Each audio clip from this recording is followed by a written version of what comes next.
Welcome to the Softland Central podcast, your home for market entry knowledge and resources. Softland Central is brought to you by Softland Partners, an online marketplace to help you find best fit resources for your market entry. Find them at softlandpartners.com. We're now sort of going from this sort of global idea to the Gotham of the world, to New York City, and thinking about the meetup. And Philip has already let in with a little bit with sort of the meetup ethos in New York, which is insane. It's like probably no other city in terms of meetups anywhere.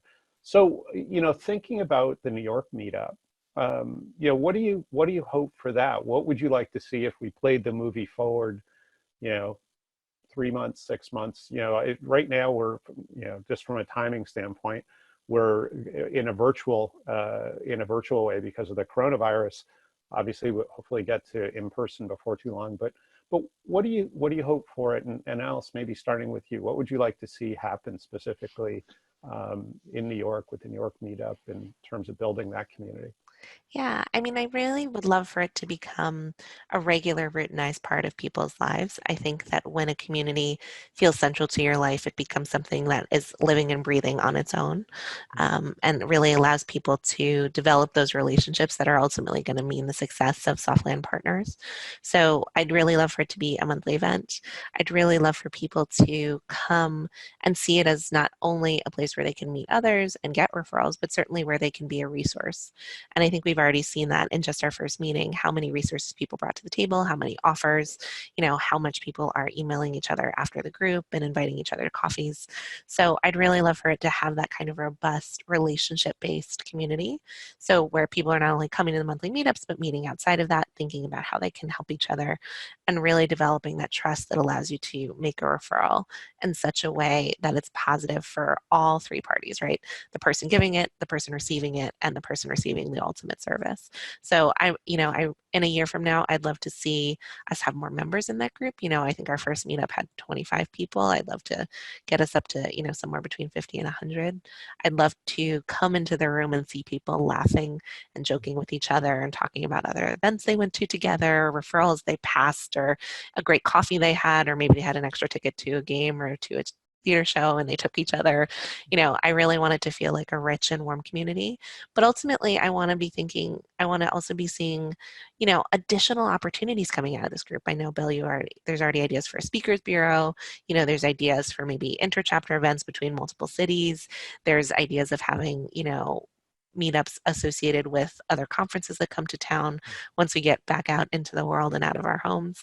But, this idea that this becomes a really, really rich opportunity for people too, right? That we're able to provide resources and connections and be kind of on our way to being the, premier organization known for this work in our regions. Oh, fantastic.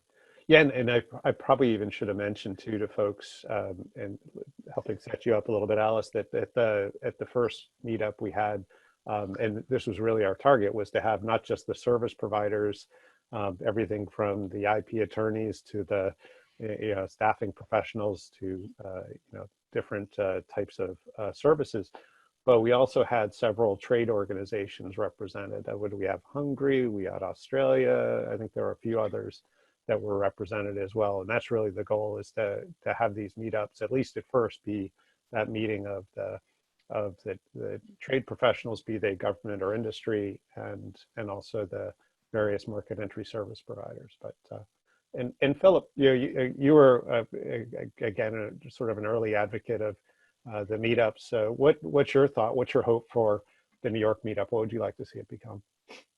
Yeah, I'm very excited about it. And I unfortunately wasn't able to join the first one, but my business partner did, and he got a ton of value out of it, which was great. And I saw a lot of familiar faces in the group, and as well as new people as also. So that's very exciting, because it's it's one of those things where you sort of start to, these communities are really strong, and then you kind of get comfortable in that circle, and then you're like, oh, I know everybody in the community, and then you're like, oh wait, I just know like one subset circle of it, and here's another one. And so that's something I'm extremely excited about, which is to see how this meetup really expands that circle for everyone, and maybe even in some ways completely removes those boundaries of it. Because I think I think that there's like a double-edged sword to really strong communities, and the kind of downside of it is that sometimes it can be hard to break in. And I love the idea that like this meetup, it can be a platform for new businesses who are just getting started to be like, well, we want to help international companies. It's something that we really love to do, but we kind of are not sure where to begin. And boom, like go to this meetup and meet everybody who's doing it and learn what works and what doesn't. Like I'm one of those people who like, I love the idea of someone coming in and going, I want to start a business just like yours. Like, I'm like, yes, please do. Because if you figure out a way to do it better, I'm gonna learn from you and do it better. And then we're just gonna continue to do it better. And that's something that I really support.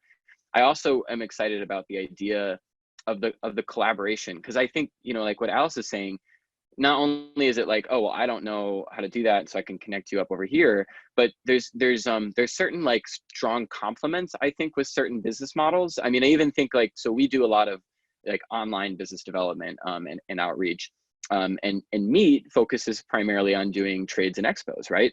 And so that's something that I see a lot of overlap. We don't do that, but that's a great thing that we can potentially be offering to clients in the future. So I like the idea of both the sharing of opportunities, but also like these interesting kinds of packagings that you can kind of create out of these different businesses. So that I'm really excited about. The thing that I've set out to build and really believe strongly that Softland Partners is going to be integral in that process is an actual physical center for international market entry. This is something that is like the long-term kind of vision and goal, and you know, it's something that I'm going to continue to work towards for the rest of my life, even if it doesn't happen. But I'm really looking at saying, okay, well, you know, if an international company is coming into this market, they go to these, they either go to events or they go to their sort of trade organization or embassy.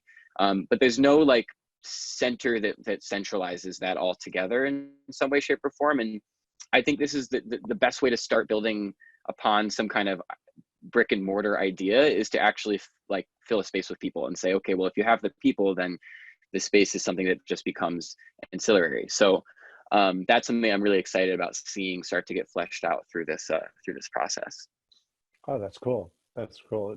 So as you were talking, I was thinking, you know, it's funny, my wife and I, over the years we, you know, like you guys, we go to tons of events, and we've sort of learned to sort of, and it's easy, you know, before you leave to go to the event, to sort of talk yourself out of it, to sort of give that sort of, oh gosh, I have set, you know, 10 other things to do, or I'm tired and I just don't want to go out or whatever. And we've kind of come to this place where we say, you know, we're never disappointed coming home from an event.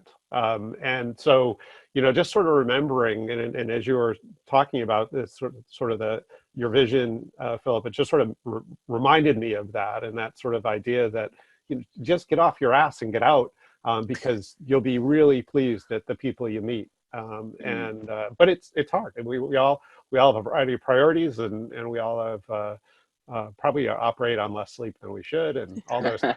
So, well, just really quickly to add to that. So, you know, one thing that I did do because I wasn't able to participate, is I went, because it was, and I love that you did this. You sent out the list of all the people who were planning on going. So I went and I reached out to just about everyone who I didn't already know on that list and said, hey, sorry I wasn't able to make it. I heard it was an awesome event. My business partner Rob was there.